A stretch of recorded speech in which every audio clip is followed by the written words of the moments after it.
Hello friends, welcome to my YouTube channel अपना doctor. कैसे हैं आप सभी? उम्मीद करते हैं आप सब अच्छे होंगे। हमारे चैनल में आपको सभी प्रकार के रोगों और उनके उपचार के बारे में बताया जाता है तथा अंग्रेजी, आयुर्वेदिक व घरेलू उपचारों की जानकारी दी जाती है। मेरा नाम है करण मल्होत्रा। चलिए शुरू करते हैं।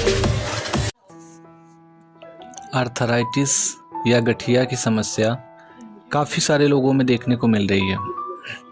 भारत में करीब 180 मिलियन लोग गठिया से परेशान हैं और इसके साथ में यह बीमारी पुरुषों की तुलना में महिलाओं में ज़्यादा ही देखने को मिलती है। कभी कभी सभी समय पर इलाज न कराने पर अन्य बीमारियां जैसे डायबिटीज, बोन टीबी के होने का खतरा बढ़ जाता है। इसलिए इस बीमारी की अधिक से अधिक जानकारी दी जाए ताकि वे इसके प्रति सतर्क रहें और यदि वह बीमारी उन्हें हो जाए तो उसका सही समय पर उचित इलाज करा सकें। तो आज हम आपको इस बीमारी का पूर्ण जानकारी देने की कोशिश करेंगे। आर्थराइटिस क्या है? आर्थराइटिस को आम भाषा में गठिया के नाम से जाना जाता है। इसको वात रोग भी कहा जाता है, जिसका तात्पर्य एक ऐसी बीमारी से है जिसमें व्यक्ति के जोड़ों में दर्द के साथ सूजन भी आ जाती है। यह स्थिति किसी भी व्यक्ति के लिए काफ़ी तकलीफ देह होती है, क्योंकि इस दौरान उसे असहनीय दर्द से गुजरना पड़ता है। लेकिन इसके बावजूद यह राहत की बात है कि यदि इसका इलाज समय पर रहते शुरू कर लिया जाए तो कोई भी व्यक्ति इससे निजात पा सकता है। आर्थराइटिस के प्रकार क्या हैं? इस बात से ज़्यादातर लोग अनजान होते हैं कि आर्थराइटिस कई प्रकार के होते हैं और इसी कारण जब उन्हें गठिया की बीमारी होती है तो वे इस बात को समझ नहीं पाते हैं कि उन्हें कौन सा आर्थराइटिस है। पहला है ऑस्टियोआर्थराइटिस। यह आर्थराइटिस का प्रमुख लक्षण है जिसका व्यक्ति के जोड़ों के कार्टिलेज पर पड़ता है। ऑस्टियोआर्थराइटिस की स्थिति में कार्टिलेज या तो टूट जाते हैं या फिर घिस जाते हैं। इसकी वजह से व्यक्ति को चलने फिरने में बहुत परेशानी होती है। दूसरा है रेहुमेटॉइड आर्थराइटिस। यह आर्थराइटिस का दूसरा प्रकार है जिसमें वे लोग पीड़ित होते हैं जिनकी उम्र 40 से 50 होती है। रेहुमेटॉइड आर्थराइटिस की स्थिति में व्यक्ति की रोग प्रतिरोधक क्षमता कमजोर हो जाती है, जिसकी वजह से उसके जोड़ों में असहनीय दर्द होता है। रेहुमेटॉइड आर्थराइटिस की स्थिति में दर्द के साथ साथ पैरों में सूजन भी हो सकती है, जिसके लिए व्यक्तियों को दवाइयां या सिकाई का सहारा लेना पड़ता है। लक्षण। आर्थराइटिस के लक्षण क्या हैं? किसी भी अन्य बीमारी की तरह आर्थराइटिस के भी कुछ लक्षण होते हैं जो इसकी शुरुआत का संकेत देते हैं। अतः यदि किसी व्यक्ति को ये 5 लक्षण नजर आए तो इसे नजरअंदाज नहीं करना चाहिए और डॉक्टर से संपर्क करके अपने स्वास्थ्य की जांच करानी चाहिए। जैसे कि जोड़ों में दर्द, यह आर्थराइटिस का प्रमुख लक्षण है जिसमें व्यक्ति को जोड़ों में दर्द होता है। हालांकि इस समस्या का इलाज घुटनों की मालिश करके या फिर व्यायाम करके ठीक किया जा सकता है, लेकिन लंबे समय तक लाइलाज रहे तो किसी भी व्यक्ति के लिए नुकसानदेह साबित हो सकता है। दूसरा है जोड़ों में जकड़न होना या अकड़न होना। अक्सर ऐसा भी देखा गया है कि आर्थराइटिस होने पर व्यक्ति के घुटनों में अकड़न होती है। तीसरा है घुटनों में सूजन होना। यदि किसी व्यक्ति में घुटनों में अचानक से सूजन हो जाती है तो उसे नजरअंदाज नहीं करना चाहिए, बल्कि डॉक्टर से परामर्श लेना चाहिए और उसका उचित इलाज कराना चाहिए। चौथा है चलने फिरने में तकलीफ होना। यह आर्थराइटिस का अन्य रूप है या लक्षण है जिसमें व्यक्ति को चलने फिरने में तकलीफ होने लगती है। यह स्थिति किसी भी व्यक्ति के लिए काफ़ी तकलीफदायक होती है और उस दौरान उसे चलने फिरने के लिए किसी दूसरे शख्स की ज़रूरत पड़ सकती है। अगला है घुटने के दर्द वाले त्वचा का लाल होना। आर्थराइटिस होने पर लोगों के दर्द के स्थान पर या उस मांसपेशी के ऊपर जोड़ों की जो त्वचा होती है उस पे लाल पड़ जाता है। आर्थराइटिस क्यों होती है? आर्थराइटिस की बीमारी किसी भी व्यक्ति को हो सकती है, इसलिए इसके कारणों के बारे में जानना बहुत जरूरी है। पहला है जोड़ों में चोट लगना। गठिया या आर्थराइटिस बीमारी की संभावना उस व्यक्ति को ज़्यादा रहती है जिसके घुटनों में कभी चोट लगी हो। अतः घुटने की चोट को नज़रअंदाज नहीं करना चाहिए। डॉक्टर से हमें सही समय पे इलाज कराना चाहिए। अगला है अनुवांशिकी कारण का होना।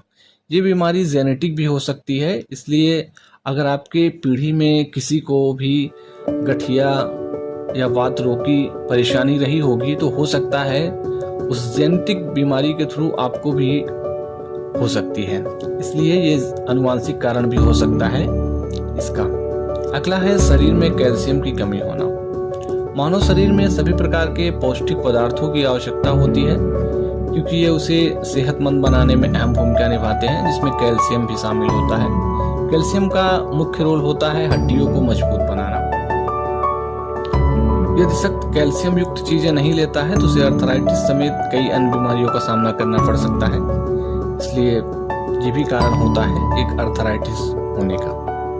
अगला है रोग प्रतिरोधक क्षमता कमजोर होना। अर्थराइटिस होने का प्रमुख कारण रोग प्रतिरोधक क्षमता यानी कि इम्यूनिटी सिस्टम का कमजोर होना भी होता है।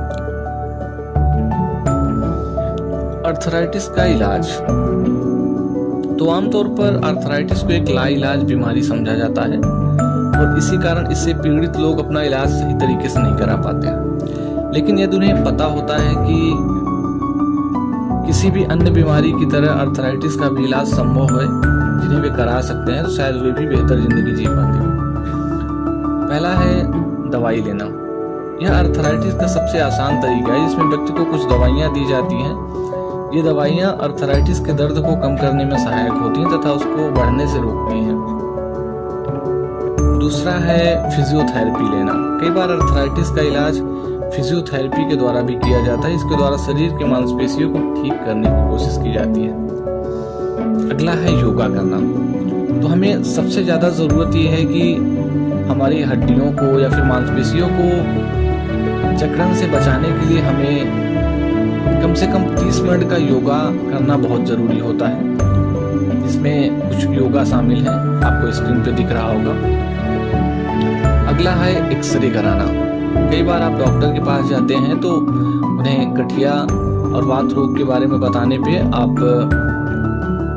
डॉक्टर प्रिस्क्राइब करेगा आपको एक्सरे के लिए, क्योंकि उसमें आपको देखना होता है कि आपका कार्टिलेज कहीं से डैमेज तो नहीं हुआ है, तो इसलिए एक्सरे करा के भी इसका इलाज किया जाता है। लास्ट है घुटनों का ऑपरेशन, जिसे हम नी ट्रांसप्लांट के नाम से भी जाना जाता है। तो बेसिकली क्या होता है कि जब ये जान लिया जाता है कि ये दवाई से या फिर फिजियोथेरेपी या फिर एक्सरे कराने से इसका इलाज नहीं हो पाता, तो लास्ट चारा बचता है कि नी का ट्रांसप्लांट करवाया जाए। तो आप हॉस्पिटल में जाके अपना नी ट्रांसप्लांट करवा सकते हैं, जिसकी कीमत लगभग 20 से 40 हज़ार, वो हॉस्पिटल पर डिपेंड करता है, लगभग 20 से 40-50 हज़ार के बीच में होता है।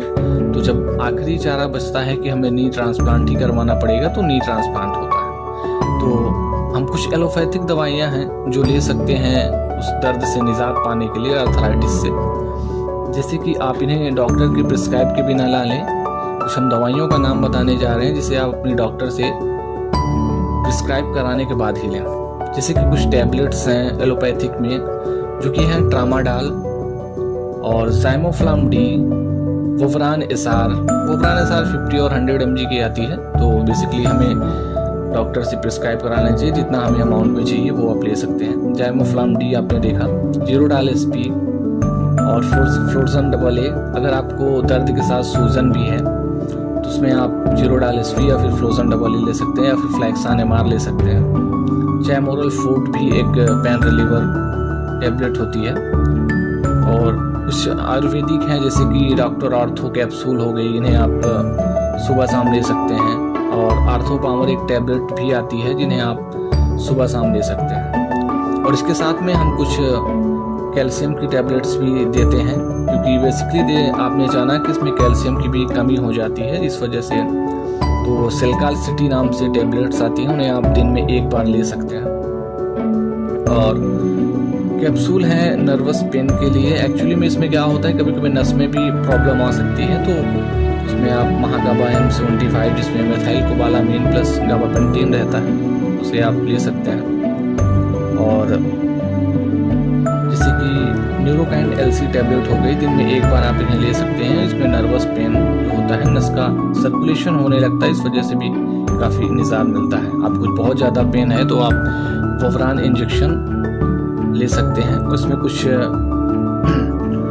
एक इंजेक्शन और आता है जिसमें आपको राहत दिलाता है, ट्राइन्यूरोसाल एच आता है और कैलविट बिवारा, इन्हें आप दोनों मिक्स करके लगवाया जाता है, या फिर ऑप्टीन्यूरान होता है, न्यूरोकाइन गोल्ड होता है।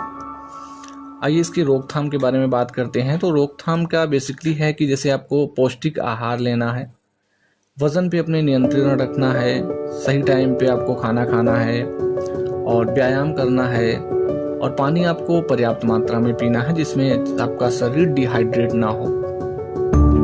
और आर्थराइटिस दिवस की बात करें दोस्तों तो 12 अक्टूबर को इसका आर्थराइटिस दिवस के रूप में मनाया जाता है, और यही ध्यान रखना चाहिए कि आपको रोकथाम के लिए स्वास्थ्य की अपने नियमित जांच करानी चाहिए। तो उम्मीद करते हैं दोस्तों आपको वीडियो पसंद आई होगी। अगर वीडियो पसंद आई हो तो वीडियो को लाइक करें, चैनल को सब्सक्राइब करें। वीडियो देखने के लिए आपका धन्यवाद।